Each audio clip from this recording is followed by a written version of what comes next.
Have you ever had one of those moments where the fabric of your reality suddenly frays, unravels, and then spectacularly reweaves itself into something utterly unrecognizable? Where a perfectly ordinary Tuesday afternoon transforms into a mind-bending existential crisis. I, Alex, a rather unremarkable 20-year-old, certainly hadn't. Not until a week ago, anyway. Before then, my understanding of the world was firmly rooted in logic, textbooks, and the comforting predictability of my suburban life. Science fiction was for movie screens, bizarre experiments belonged in the realm of mad scientists, and body swapping was strictly the stuff of improbable sitcom plots. Little did I know, my meticulously constructed reality was about to be utterly demolished. My best friend, Sam, had arrived for our semester break, a welcome respite from the rigors of university life. We were both home for a glorious week of freedom, and since our friendship stretched back to the hazy days of middle school, his parents were more than happy for him to stay at my place. His own home was a state away, and they trusted my folks implicitly. My parents, Liam and Sarah, adored Sam. They'd always treated him like a second son, showering him with the same indulgent affection they gave me. So, his presence for the entire week felt less like a visit and more like a natural extension of our household. It was a Monday afternoon, the kind of lazy, sun-drenched day that felt designed for doing absolutely nothing productive. Sam and I were sprawled in my room, probably engaged in a highly competitive, utterly pointless mobile game, our conversation punctuated by the usual adolescent musings about girls from our dorms and the ever-present dilemma of what to eat next. Downstairs, the comforting sounds of domesticity hummed. My mother, Sarah, was undoubtedly orchestrating some culinary magic in the kitchen, while my father, Liam, was likely tucked away in his home office, immersed in the digital labyrinth of his work. The gentle rhythm of our lives was perfectly ordinary, perfectly mundane. Then, at precisely 3 p.m., the world decided to remind us of its capacity for the extraordinary. A massive, concussive boom ripped through the air, shaking the entire house to its foundations. The windows rattled violently in their frames, a collection of framed photos on my dresser toppled over with a clatter, and the floor beneath us seemed to undulate like a liquid surface. Outside, a cacophony erupted, car alarms shrieked in unison, their electronic wails cutting through the sudden, eerie silence that followed the explosion. Through my bedroom window, a strange, pulsating emerald light flared, casting an otherworldly glow that briefly painted the walls in an alien hue. "What the heck was that?" Sam exclaimed, scrambling off my bed, his mobile game forgotten. His eyes, usually crinkling with amusement, were wide with a mixture of shock and morbid curiosity. He was already halfway to the window, his lanky frame silhouetted against the bizarre green light. I joined him, my heart thudding a frantic rhythm against my ribs. The air outside was thick with the faint scent of ozone and something vaguely acrid, like burnt plastic. Columns of smoke, dark and ominous, were spiraling into the sky a few blocks away, directly beneath the source of that unsettling green glow. The pulsing light continued, a hypnotic, unsettling beacon in the otherwise serene afternoon. "Probably that crazy inventor guy, Mr. Abernathy," I muttered, my voice a little hoarse, trying to inject a semblance of normalcy into the situation. Mr. Abernathy was a local eccentric, known for the peculiar contraptions that often hummed and whirred from his garage. My dad, Liam, had a long-standing grievance with the man, frequently grumbling about the weird noises and inexplicable flashes that emanated from his property. "Says he's always up to something," I added, mimicking my father's exasperated tone. Downstairs, we could hear my parents stirring, their voices muffled but clearly conveying a similar sense of bewilderment. My mom's voice, a familiar anchor, soon floated up the stairs. "Boys, did you hear that?" Her tone was laced with concern, a typical maternal reflex. "Just some explosion down the street, Mom." I hollered back, trying to sound nonchalant, though my adrenaline was still coursing. "Probably Mr. Abernathy's weird experiments again. Should we go check it out?" Sam asked, his gaze fixed on the smoke plumes, a flicker of adventurous spirit, or perhaps just plain nosiness, in his eyes. "Nah," I replied, shaking my head. My parents would absolutely kill me if I got involved in whatever mess that old guy's caused. You know how they're about unnecessary risks. We stood there for a moment, weighing the options. Should we just go downstairs and relay what we'd seen, or simply wait for them to come up? As if on cue, the decision was made for us. Another flash of that peculiar green light erupted, this time exponentially brighter. It wasn't just a flicker, it was a blinding, all-encompassing burst of emerald, filling my entire field of vision like the sudden discharge of a massive camera flash. A strange, disorienting sensation washed over me. It felt as though the very ground beneath my feet had vanished, replaced by an endless void. I was falling, spiraling through an impossibly vast and echoing space. My ears filled with a high-pitched, persistent ringing, a deafening hum that seemed to vibrate directly inside my skull. Every inch of my body tingled, an electric current coursing through my veins, making my skin prickle and hair stand on end. Then, as suddenly as it had begun, the world dissolved into an absolute, blinding white. It was as if a cosmic erase button had been pressed, wiping away all sensory input, leaving only a void. When consciousness slowly, sluggishly, began to seep back into me, it was accompanied by a profound sense of disorientation. The first thing I registered was the distinct absence of my bedroom. The familiar walls, the scattered clothes, the general chaos of my personal space, all were gone. Instead, I found myself standing in our kitchen. Not just a kitchen, but our kitchen. And yet, everything felt undeniably, unnervingly wrong. The world seemed to have shifted. I was shorter than I should be, my usual perspective altered. The kitchen counter, a familiar landmark in my daily life, now loomed at a completely different angle, its height suddenly imposing. A peculiar weight pressed against my chest, an undeniable presence that absolutely, unequivocally, should not have been there.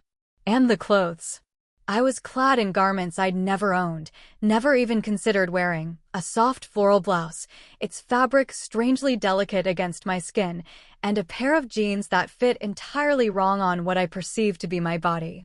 They clung in unfamiliar places, loose where they should have been snug, and vice versa. A cold, creeping dread began to spread through me, coiling in my stomach. I looked down, a slow, deliberate movement that felt weighted with an ominous premonition. What I saw made my breath catch in my throat, a silent scream of pure, unadulterated shock threatening to erupt. Two pronounced, rounded mounds pressed against the fabric of the blouse. They were unmistakably breasts. Large, full, and attached to me. My hands, acting on an instinct born of sheer disbelief, flew to my chest, touching the unexpected protuberances. They were real, soft, warm, and disconcertingly fleshy. A wave of nausea washed over me. This was impossible. This was utterly, unequivocally, impossibly wrong. But the horror didn't stop there. These weren't my hands either. They were smaller, more delicate, with slender fingers and neatly painted nails, a soft, muted pink I noticed with a detached sense of revulsion. What in the... I began to articulate, the words forming in my mind, but the sound that emerged was not my own. It was higher-pitched, distinctly more feminine, imbued with an accent and inflection that sent a jolt of recognition and terror through me. It was my mother's voice. My mother, Sarah's voice, echoing out of my mouth. Panic, cold and suffocating, seized me. I stumbled, propelled by an urgent, desperate need for confirmation, towards the hallway mirror. My reflection stared back, and the nightmare solidified into an unbearable reality. It was my mother's face. Sarah's familiar features, her dark, wavy hair falling softly around her shoulders, her warm brown eyes, now wide, dilated with an abject terror that mirrored my own.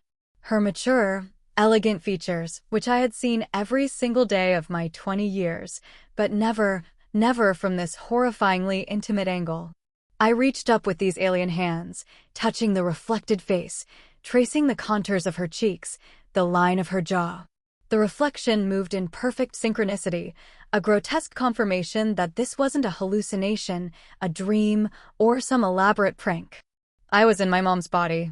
From upstairs, a cacophony of shouts and confused exclamations pierced through the ringing in my ears. Amidst the rising clamor, I distinctly heard my voice, my familiar tenor, emanating from what sounded like my own bedroom. But the words, the tone, the worried inflections were undeniably hers.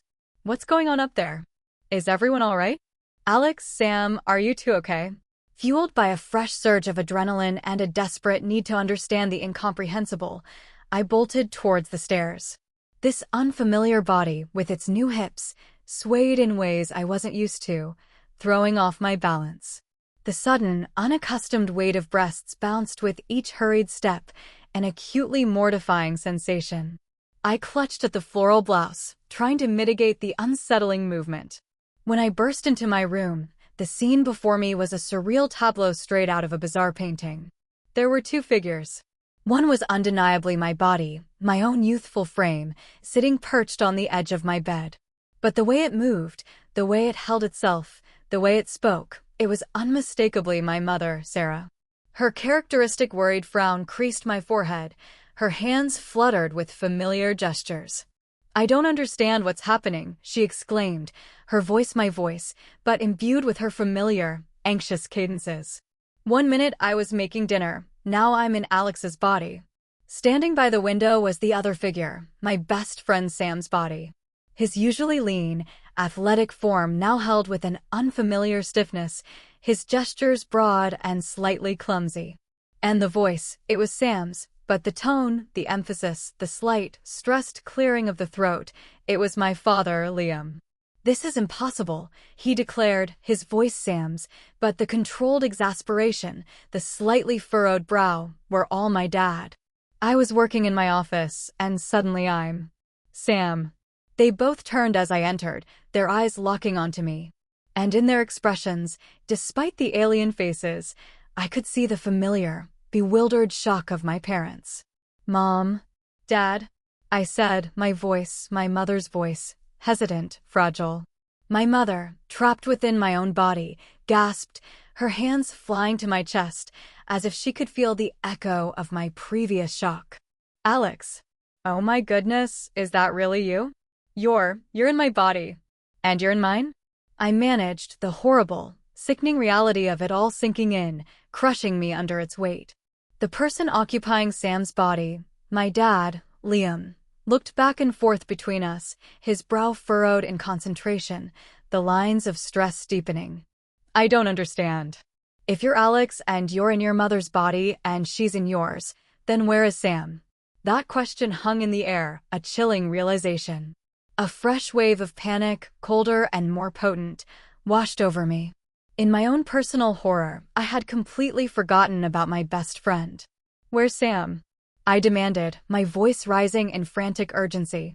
"If you're in his body, Dad, then where did Sam end up?" My dad, speaking through Sam's mouth, looked utterly confused. I don't know. I was in my office when that flash happened, and then suddenly I was here, in his body." "Wait," I said, a faint spark of logic igniting amidst the chaos, the pieces of this grotesque puzzle beginning to click into place with terrifying precision. If Mom's mind is in my body and Dad's mind is in Sam's body, then Sam must be. As if on cue, the bedroom door burst open, and my father's actual body stumbled into the room, his eyes wide with an even deeper, more primal panic. "Alex!" Sam screamed, his voice my dad's voice, but raw with his own youthful terror as he looked towards my mom, who was currently residing in my old body. I became your dad," I quickly interjected, my mother's voice sounding oddly authoritative. Sam, that's my mom in my body. We all swapped. And now I am in my mom's." It took us an indescribable, agonizing 20 minutes of shouting, frantic explanations, and increasingly bewildered questions to finally piece together the unbelievable truth.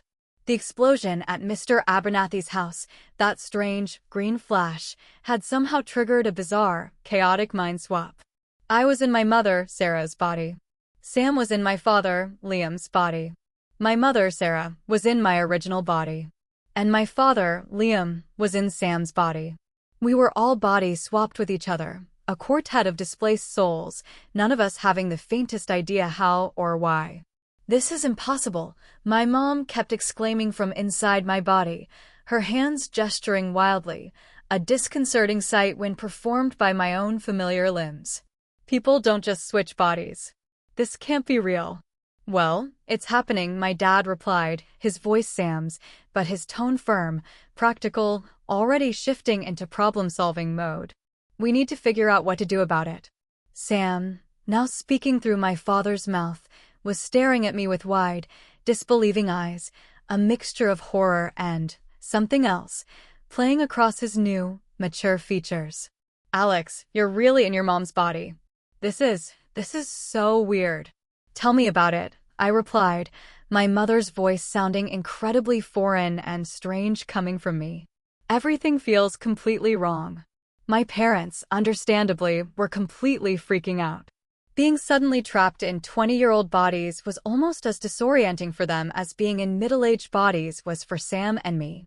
My mom, in my body, kept looking down at my hands, shaking her head in a constant state of disbelief.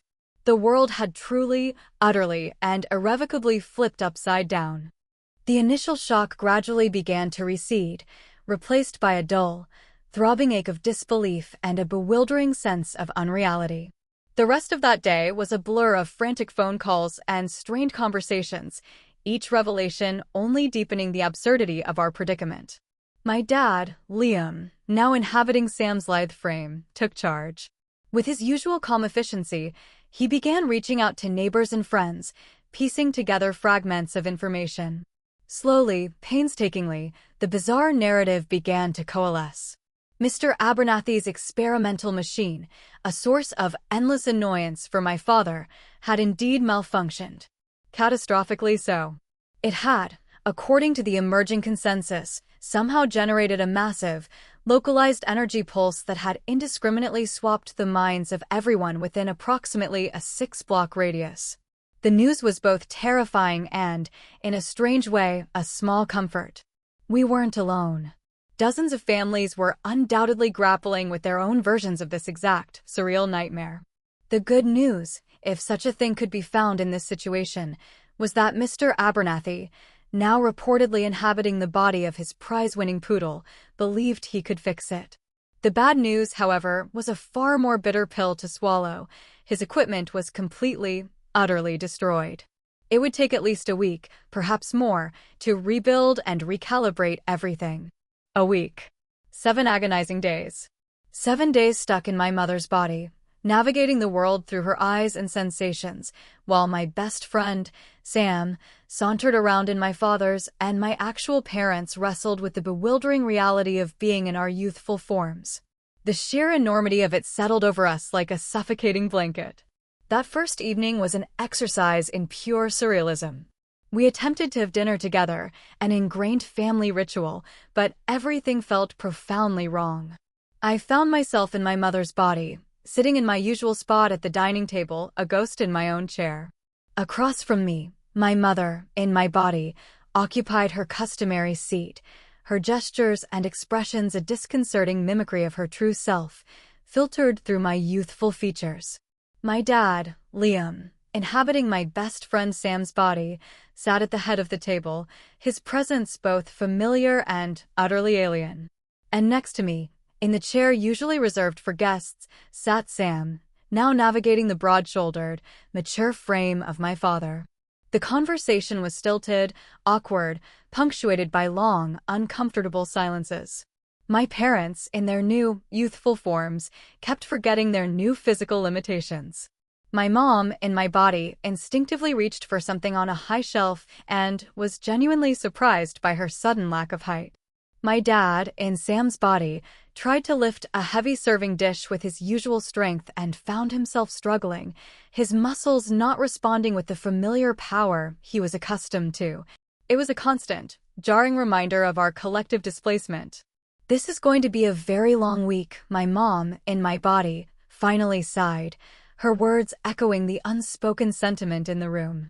We all nodded in solemn, disquieting agreement. The next hurdle was the sleeping arrangements.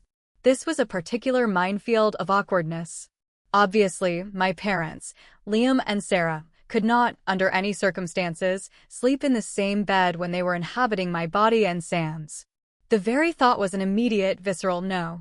It would be, to put it mildly, deeply, profoundly weird.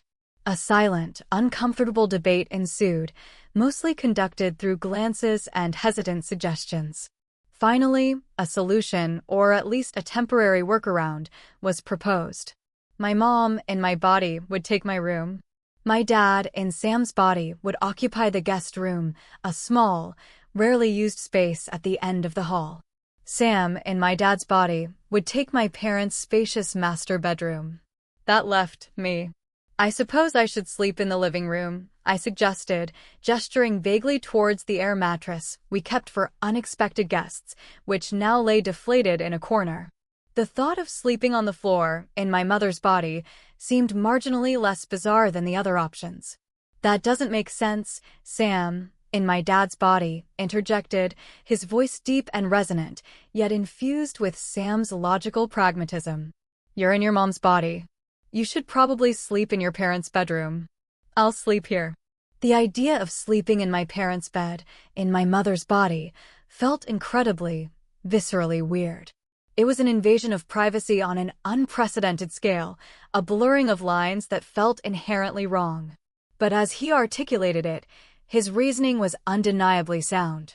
It made more logical, practical sense than attempting to squeeze an adult woman's body onto a narrow air mattress in the middle of the living room. Reluctantly, I conceded. So, that's how I ended up in my parents' master bedroom that first night, the silence of the large room amplifying my unease.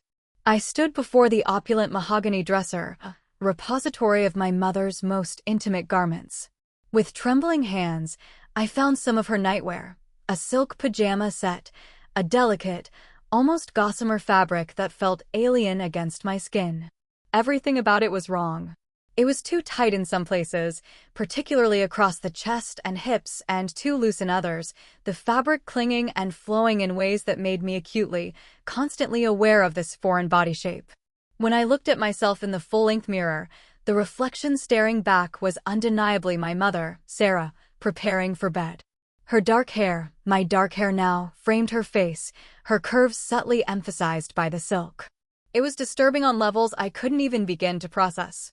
A deep, unsettling wave of discomfort washed over me. This was my mother, and I was looking at her as her. I barely slept that night. Every slight shift in position served as a stark reminder of the unfamiliar weight and contours of this body. The subtle, unsettling movement of my breasts when I rolled over, the completely different sensation of my hips against the mattress, the long, unfamiliar hair that kept getting tangled around my shoulders and neck. Each sensation was a fresh assault on my sense of self. I kept waking up, momentarily disoriented, forgetting where I was, reaching up instinctively to touch my chest, only to recoil in shock when my fingers met soft, yielding flesh instead of my usual flat, masculine plane. The night was a long, torturous ordeal of adjustment, a prelude to the even more confronting challenges that lay ahead. The next morning, the sun, oblivious to the existential chaos unfolding within our household, streamed unforgivingly through the bedroom window. I woke early, not refreshed, but with a profound, undeniable realization I desperately needed to shower. I had been consciously, almost pathologically, avoiding any thoughts related to this particular necessity. The concept of showering in my mother's body, of confronting its naked reality, had been a terrifying, abstract fear. Now it was an imminent, unavoidable truth. My heart thudding a nervous rhythm against what were now my mother's ribs, I made my way to the master bathroom. I locked the door with a decisive click, a futile attempt to create a private sanctuary in this increasingly public invasion of self. With hands that trembled noticeably, I began the slow, agonizing process of undressing. First, the silk pajama top. As I carefully lifted it over my head, my mother's breasts, fully exposed, came into view. They were larger than I had realized, their weight surprising and substantial, soft to the touch. A strange mixture of revulsion and detached fascination warred within me. Then, the pajama bottoms, followed by the delicate lace underwear. Each article of clothing shed felt like another layer of my former identity peeling away, revealing a new, utterly alien reality. When I was completely naked, I forced myself to look. My eyes, refusing to obey the instinct to close, fixed on the full-length mirror discreetly placed on the back of the bathroom door. This was it. The moment of reckoning. This was the first time I, Alex, had ever actually seen a naked woman in person. And that woman was my own mother. The thought was a mental whiplash, a grotesque twist that made my stomach churn. I had kept my eyes resolutely closed the previous night when changing into her pajamas, attempting to preserve some semblance of mental separation. That was no longer an option. The curves of her waist and hips, so different from my familiar masculine frame, were undeniably graceful. Her skin, soft and unblemished, had a subtle luminescence in the morning light. And the dark hair between her legs, a feature I had only ever vaguely considered as an abstract concept, was now a stark, undeniable reality, a testament to the profound shift in my being. I couldn't help but stare, even as a powerful wave of wrongness washed over me. Every instinct screamed that this was an egregious violation, yet I was powerless to avert my gaze. Tentatively, as if touching something fragile and precious, I reached out and touched my new breasts. The sensation that followed was an electric shock, a jolt of pure, unadulterated surprise. They were incredibly sensitive, far beyond anything I could have imagined. A strange, insistent tingling sensation, both unfamiliar and undeniably potent, radiated from the point of contact, traveling straight down to my crotch area. The intensity was so unexpected, so overwhelming, that I had to grab the cool porcelain of the bathroom counter to steady myself. This body, my mother's body, was responding to touch in ways I had never, ever experienced. Every sensation was amplified, heightened, more immediate, more insistent than anything I was accustomed to. Just the simple, innocent act of exploring these new physical sensations was making me aroused in ways that were both deeply exciting and profoundly confusing. It was a maelstrom of conflicting emotions and raw, unbridled physical responses. Still reeling from these staggering discoveries, I stepped into the shower, turning the faucet to release a cascade of hot water. The warmth felt incredible against my skin, a brief moment of soothing normalcy, but even here, everything was different.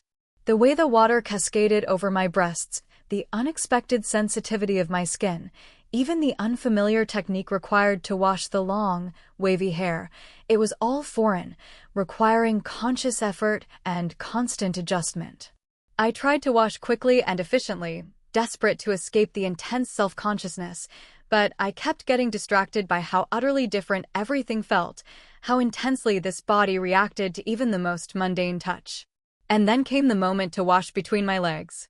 The sensation was utterly overwhelming.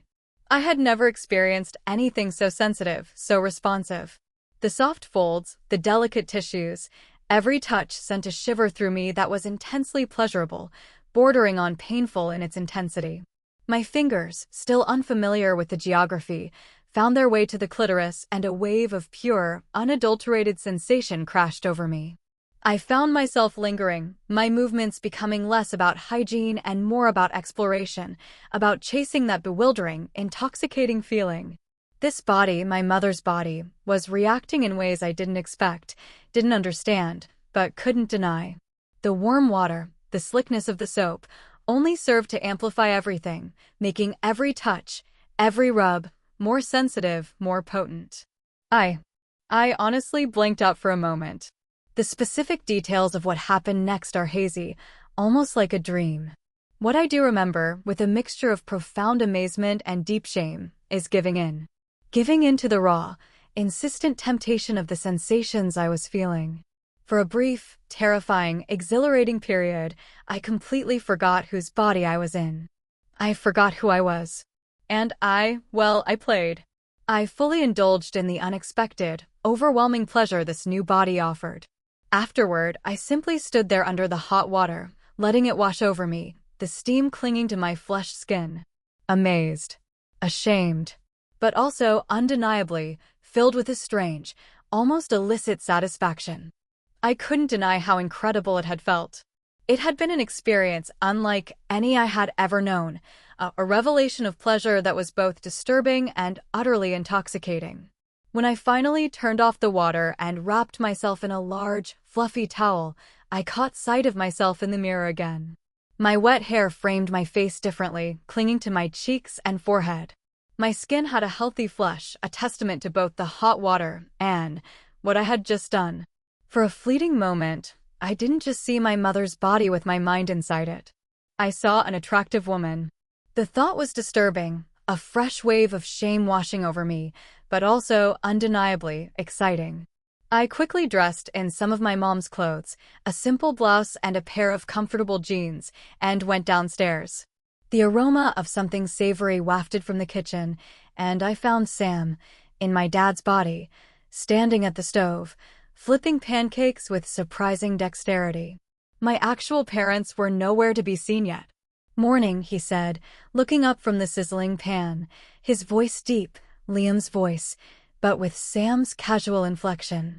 "Your parents are still sleeping, I think. Yesterday wore them out." "Yeah, this is all pretty overwhelming," I replied, my voice still feeling alien in my throat as I sat down at the kitchen table. "Sleep okay?" "Terrible," he admitted, expertly sliding a golden brown pancake onto a plate.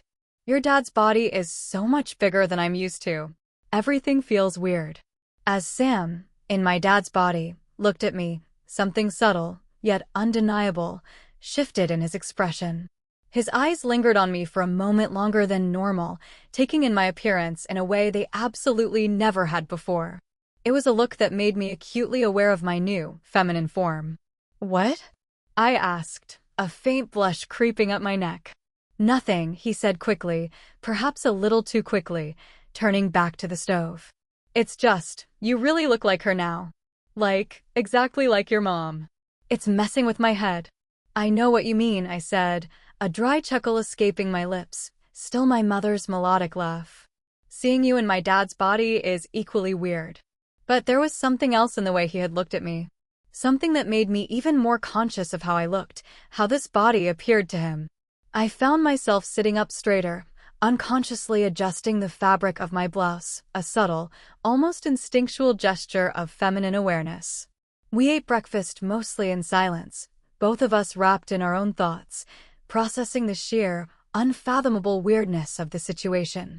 When my parents finally came downstairs, my mom in my body, my dad in Sam's, they looked exhausted and profoundly confused, their youthful forms belying the weariness in their eyes. "I don't know how you boys sleep in those tiny beds," my mom complained, her familiar voice emerging from my own youthful throat, an unsettling auditory paradox. She ran a hand through my hair, her hair now. "And this body has so much energy." I was awake half the night, just buzzing.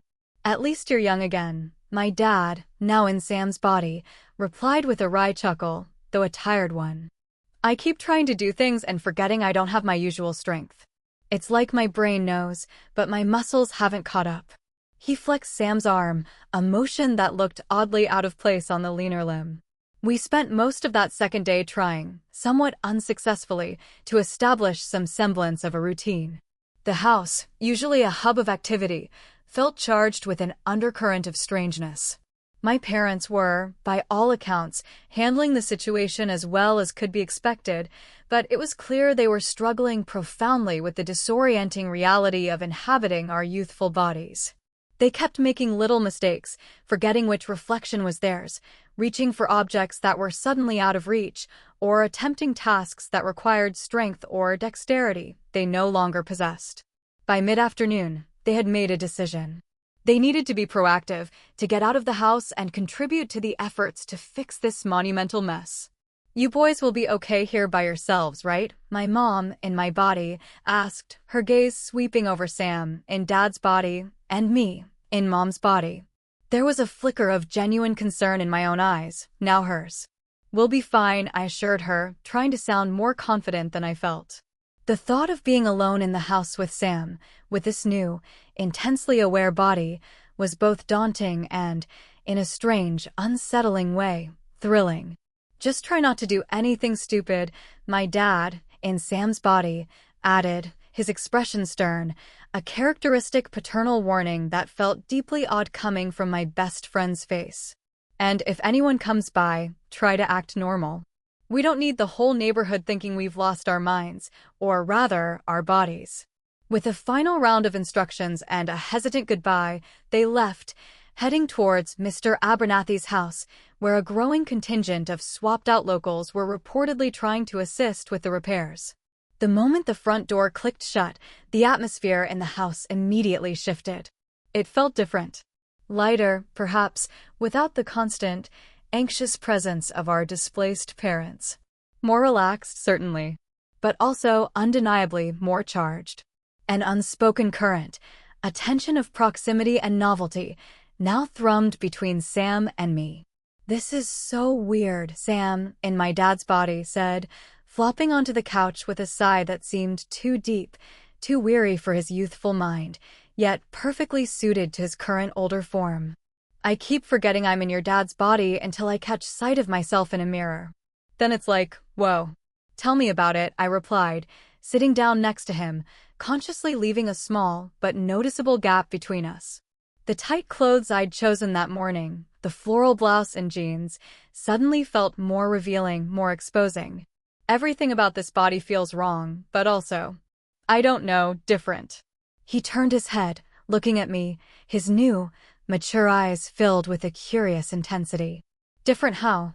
I hesitated, picking at a loose thread on the armrest of the couch. How much should I share? How much could I share? The confession from the shower still burned in my mind, a secret both shameful and strangely exhilarating. "It's hard to explain," I began, my voice, my mother's voice, sounding softer, more vulnerable than usual. "Everything is more sensitive. More responsive." Sam leaned forward slightly, his curiosity piqued. "What do you mean?" I took a deep breath, the subtle expansion of my mother's chest a new, unfamiliar sensation. "Like this morning. In the shower. I was just trying to wash, you know? But everything felt so intense. The water, the soap, just touch." I paused, steeling myself. I ended up. Well, you can probably guess what happened. Sam's eyes, my dad's eyes, widened visibly. His jaw dropped a fraction. You really?" he asked, his voice a low, disbelieving whisper. "Yeah," I admitted, a flush creeping up my neck. And it was incredible. Way more intense than anything I've ever experienced. Anything in my old body. Sam shifted uncomfortably on the couch, the springs creaking faintly. I could see that my admission, delivered in my mother's voice, was clearly affecting him. A new kind of tension, subtle yet palpable, began to build between us, crackling in the air. "That's wow," he said, clearing his throat. "I mean, I guess that makes sense. Women's bodies are supposed to be more sensitive, right?" He sounded like he was trying to rationalize it, to put a logical spin on something inherently illogical. "I guess," I replied, my voice almost a whisper. "But it's driving me crazy. I can't concentrate on anything because I'm constantly aware of these sensations. It's like a constant hum, a background noise that just won't turn off." We sat in silence for a long moment, both of us processing what I had just shared. I could feel Sam looking at me, his gaze now different, more intense, more evaluating. And I, in turn, was becoming acutely aware of how I looked to him. It wasn't just my best friend seeing my mom's body anymore. It was him seeing me, Alex, in this body, and hearing my intimate confession.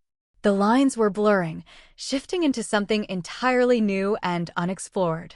The quiet house, once a sanctuary, now felt like a pressure cooker of unspoken desires and mounting curiosity. That evening, as the shadows lengthened and painted the living room in hues of orange and deep purple, I made a conscious decision.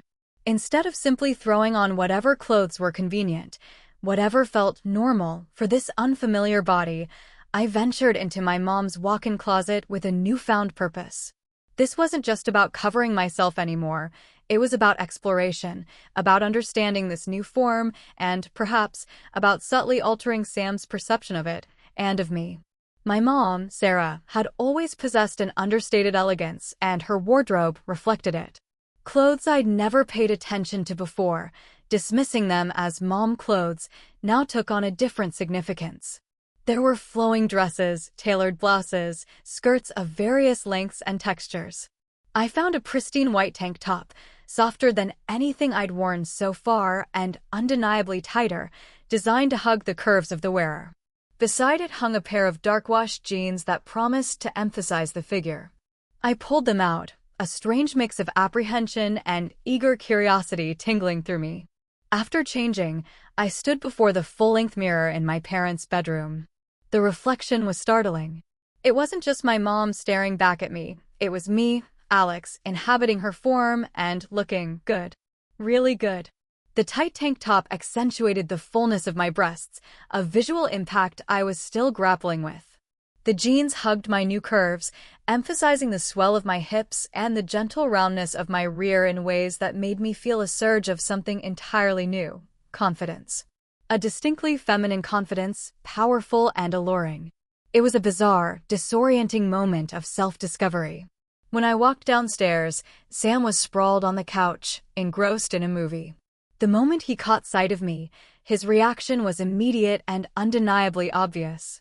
He did a double take, his head snapping up, eyes widening slightly. His gaze swept from my face, lingering for a fraction longer than usual, down my body, then back up to meet my eyes. The casual ease of his posture evaporated, replaced by a subtle stiffness. "Wow," he said, the word escaping him in a soft exhale. "You look different." "Different how?" I asked, a faint smile playing on my lips, though I already knew the answer. The way his eyes were tracing my form, the slight flush on his cheeks, it was all remarkably telling. More. I don't know, put together, I guess. But his voice sounded strained, a little rougher than before, betraying the casual tone he tried to project. I deliberately chose to sit down next to him on the couch, closing the small gap we had maintained earlier. I was acutely aware of how the tight clothes felt against my skin, how they accentuated every curve of this new figure. The scent of my mom's perfume, subtly lingering on the fabric, now felt like my scent, intertwining with the rising heat between us. The way Sam kept stealing glances at me, his eyes quickly darting away when I caught him, was igniting something I'd never experienced before. A sense of power. A thrilling, almost dangerous awareness of my own attractiveness, of the desire I was eliciting. "Sam," I said, softening my voice, trying to make it sound as alluring as I felt, the subtle inflections of my mother's voice adding an unexpected layer of maturity. "Can I ask you something?" He swallowed, his gaze fixed on the TV screen, though I knew he wasn't seeing the movie. "Sure. Do you think I'm attractive like this?" I paused, letting the question hang in the air, loaded with unspoken implications. "I mean, in this body?" He stared at me for a long moment, the conflict etched clearly on my dad's mature features, filtered through Sam's youthful bewilderment. His jaw tightened, a muscle clenching visibly. "Alex, you're my best friend. This is really complicated." "I know it's complicated," I insisted, leaning in slightly, my voice dropping to a near whisper. "But that doesn't answer my question." He let out a slow, controlled breath, as if steeling himself. Finally, he met my gaze, his eyes a swirling mix of apprehension and undeniable attraction. "Yes," he admitted, the word barely audible. "You're very attractive. You look exactly like your mom, and she's always been, well, you know." "No, I don't know," I pressed, a thrilling sense of boldness seizing me. "Tell me." "She's always been really beautiful," he said, the words tumbling out, almost reluctantly. "I mean, I never said anything because she's your mom, but, yeah, and now you look just like her." The admission hung in the air between us, thick with unspoken tension, a fragile bridge between friendship and something far more complex. I could see the struggle in his expression, the internal battle raging. He was undeniably attracted to what he was seeing, to me in this form, but he was also wrestling with the deeply ingrained taboo of it being me, Alex, his best friend, in his best friend's mother's body. "What if I told you that I've been thinking about you differently too?" I said, watching his reaction intently. He stiffened, his eyes wide. "What do you mean?" "I mean that being in this body is changing how I feel about things. About you." I moved closer to him on the couch, the subtle brush of my arm against his sending a ripple of electricity through me. I keep having these thoughts, these feelings that I never had before. My voice was soft, laced with a vulnerability that was both genuine and strategically employed. Sam, I'm serious. This body responds to you in ways I don't understand. When you look at me like you're looking at me right now, I get wet. I can't help it. His breathing changed instantly, becoming faster, shallower, a visible tremor running through his frame. I could see the powerful effect my words were having on him, stripping away his carefully constructed resistance. "This is crazy," he whispered, his voice hoarse. But he didn't move away. He didn't create more distance. "Everything about this situation is crazy," I agreed, my voice firm despite the racing of my heart. But that doesn't make these feelings any less real. For either of us. I reached out and touched his hand, my dad's hand, the familiar warmth of his skin sending a fresh thrill through me, a jolt of pleasure I'd never experienced with such simple contact. I think about what it would be like, what it would feel like if we... What? He prompted, his voice barely a breath. "If we stopped pretending this isn't happening and just gave into it," I finished, my gaze locked with his, daring him to deny the pull that was now undeniably between us. Sam stared at me for a long, agonizing moment. I could see his resolve wavering, crumbling under the weight of the unspoken desire that had electrified the air. The tension between us had become a tangible force, impossible to ignore, demanding release. "You're my best friend," he reiterated, a final, weak protest. "I know," I replied, my voice husky, "but right now I'm also a woman who wants you more than I've ever wanted anything." That seemed to be the breaking point, the last shred of his resistance dissolving. He leaned toward me, and I met him halfway, our lips finally coming together in a desperate, hungry kiss that tasted of forbidden fruit and overwhelming longing. The kiss was an explosion of sensation, unlike anything I had ever experienced in my 20 years of existence. My entire being, every nerve ending in this unfamiliar body, instantly came alive at his touch. It was as if a dormant switch had been flicked, igniting a wildfire of pleasure that surged through me, a symphony of new sensations singing in my blood. I kissed him back with a desperate, unbridled hunger, my arms instinctively wrapping around his neck, pulling him closer, pressing my mother's body against my father's, a tableau of interwoven identities that was both deeply wrong and utterly, intoxicatingly right. When we finally broke apart, gasping for air, our breathing was ragged and shallow. Our eyes, wide and dilated, mirrored the raw desire we saw reflected in each other. We should stop," he whispered, his voice a strained, barely audible rasp, heavy with the conflict still warring within him. But even as the words left his lips, his hands were already moving, abandoning his neck, descending to my waist, pulling me even closer against his firm, new body. "I don't want to stop," I replied, my voice husky, thick with emotion, trembling with the intensity of my own burgeoning desire. "I need this, Sam. I need you." The words were out before I could censor them, a raw, honest declaration born not just of the physical urges of this new body, but of a deeper, more primal longing that had been awakened within me. The flimsy pretense of resistance crumbled completely. We ended up in my parents' bedroom, our hands exploring each other with a frantic, desperate curiosity, tracing the contours of these new, yet intimately familiar bodies. Every touch was an electric current, a revelation. When Sam's hands, my dad's hands, first brushed across my breasts, a soft moan, distinctly feminine and utterly surprising, escaped my lips, a sound that startled both of us in its raw sensuality. When I, in turn, ran my hands over his chest, tracing the broad, muscular expanse of my dad's torso, he groaned, a deep, guttural sound that vibrated through me and pulled me even tighter against him. We spent hours lost in that embrace, exploring every position, every sensation these new bodies could offer. It was a dance of discovery, an intricate, uninhibited unveiling of desires that neither of us had known we possessed, amplified and made intoxicatingly forbidden by the circumstances. We navigated the landscape of my mother's body and my father's body, driven by an insatiable curiosity and a hunger that transcended our original identities. Every caress, every kiss, every intimate touch was a transgression, a liberation, and an undeniable pleasure. By the time we finally collapsed, entwined and utterly exhausted, the first blush of dawn was just beginning to paint the sky outside the window. A comfortable, heavy silence settled between us, broken only by our heavy breathing. I felt like I had discovered a whole new part of myself, a facet of my being I hadn't even known existed, waiting to be awakened. "Dude, it'll be weird when we get back in our original bodies," Sam said, his voice deep, Liam's voice, but the sentiment unequivocally his. He held me close, his arm draped possessively over my waist. "I guess," I murmured, my head resting on his chest, listening to the steady thrum of his heartbeat, a new, comforting rhythm. "It's hard to forget I just did stuff while in my mom's body, with my father's body." The absurdity of the situation, for a brief moment, pricked through the haze of post-coital contentment. But the shame was fleeting, eclipsed by the memory of the profound pleasure.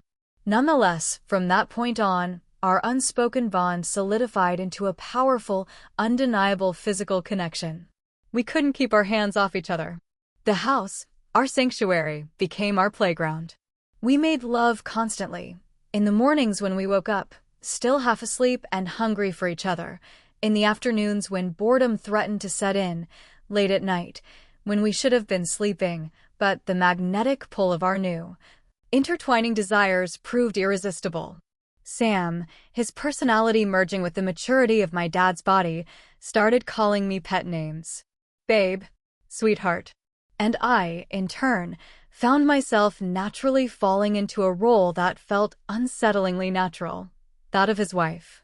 I would make him breakfast, sometimes wearing nothing but one of his, my dad's, oversized shirts, the silk of my mother's nightwear discarded for something more immediate. We showered together, the intimacy of the act becoming routine. We would curl up on the couch to watch movies, our bodies molded together, his arm around me, my head on his shoulder. It felt natural in a way that should have been deeply disturbing, a profound violation of family boundaries, but somehow, in the warped reality of our body swap, it simply wasn't. It was our new normal, and we embraced it with a shocking lack of inhibition. Meanwhile, my actual parents were grappling with their own challenges. They had volunteered their time and expertise to help Mr. Abernathy and the other swapped-out victims at his house, becoming integral to the repair efforts. As a result, they were rarely home, often staying late into the evening, sometimes even overnight, their dedication a convenient excuse for our deepening, illicit relationship. By the end of the week, as we lay entwined in the master bedroom, the initial deadline for the fix long past, they made a decision that would change everything, giving our strange new life an unexpected extension. By the end of the week, the initial 7-day estimate for Mr. Abernathy's machine to be fixed had come and gone. My parents, Liam and Sarah, had practically taken up residence at the eccentric inventor's house, their commitment to the repair efforts absolute. They would occasionally return home, exhausted and grimy, but their presence was fleeting, a quick check-in before they were off again. This, of course, had provided Sam and me with an unprecedented level of freedom, allowing our bizarre, intimate relationship to flourish unchecked.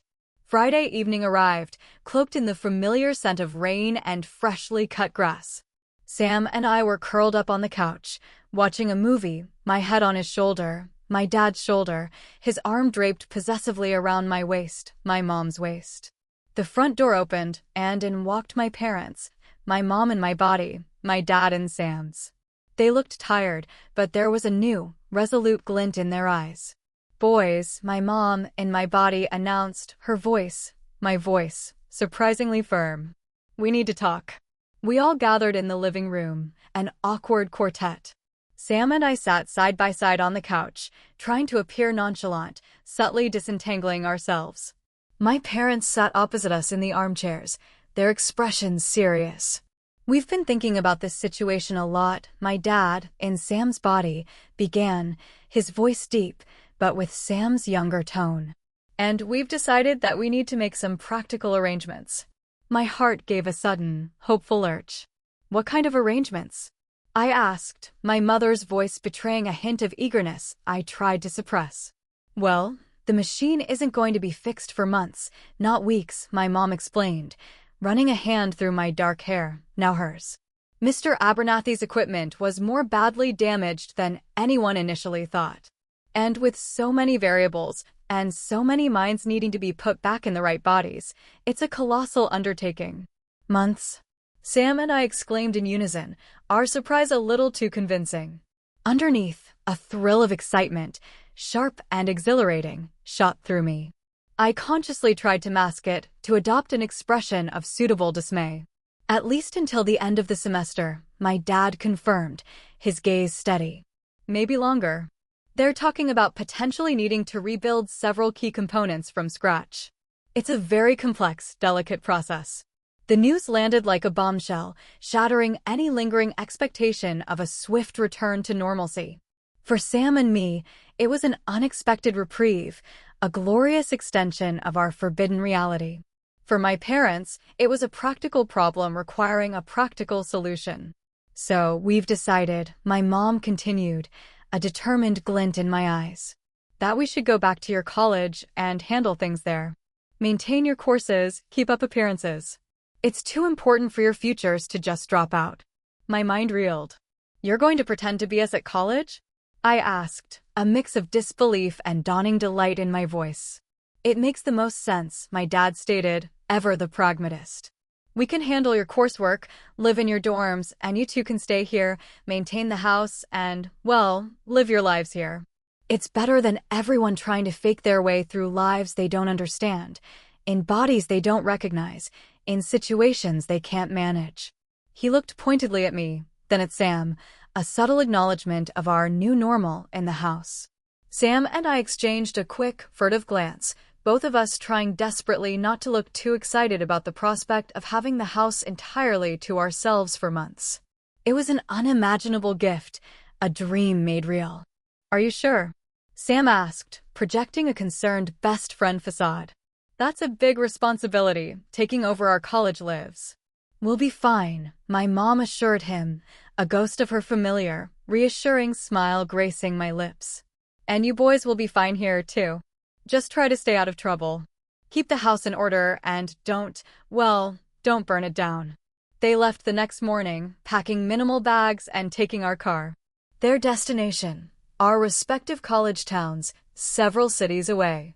Sam and I stood in the driveway, waving goodbye, our faces carefully schooled into expressions of dutiful concern. Internally, however, we were practically vibrating with suppressed excitement. The moment their car disappeared around the corner, swallowed by the winding road, Sam grabbed me. He spun me around, a broad, triumphant grin plastered across my dad's face, both of us laughing with a giddy, unrestrained joy that had been building for days. I can't believe it, he exclaimed, his deep voice ringing with pure exhilaration. We have the house to ourselves for months. I know. I replied, my voice, my mom's voice, equally euphoric. I reached up and kissed him deeply, a lingering, passionate kiss that spoke volumes of our shared secret, our mutual anticipation. I've never been so happy about anything in my life. That night, we celebrated. We raided my parents' wine collection, choosing a bottle of expensive champagne they'd been saving for a special occasion. We toasted to our bizarre situation, to our unexpected, unconventional relationship, to the incredible, twisted turn of fate that had brought us together like this, making us lovers in the most unimaginable way. Later, as we lay in bed, the remnants of our celebration scattered around the room, my head resting comfortably on Sam's chest, I felt a profound sense of contentment settle over me. You know what's funny? I murmured, tracing lazy patterns on his skin. What? He asked, his voice soft, a gentle rumble in my ear. I hope they never fix that machine. Sam kissed the top of my head, a tender, possessive gesture. He pulled me closer, his arms tightening around me. Me too, babe, he whispered, his voice warm with affection. Me too. And in that moment, in the quiet intimacy of my parents' bedroom, in their swapped bodies, surrounded by the remnants of our old lives and the blossoming of our new, a sense of belonging, both terrifying and utterly perfect, settled over us. We were Alex and Sam, and we were Liam and Sarah, and in the strange, inverted world we now inhabited, we were finally, completely ourselves.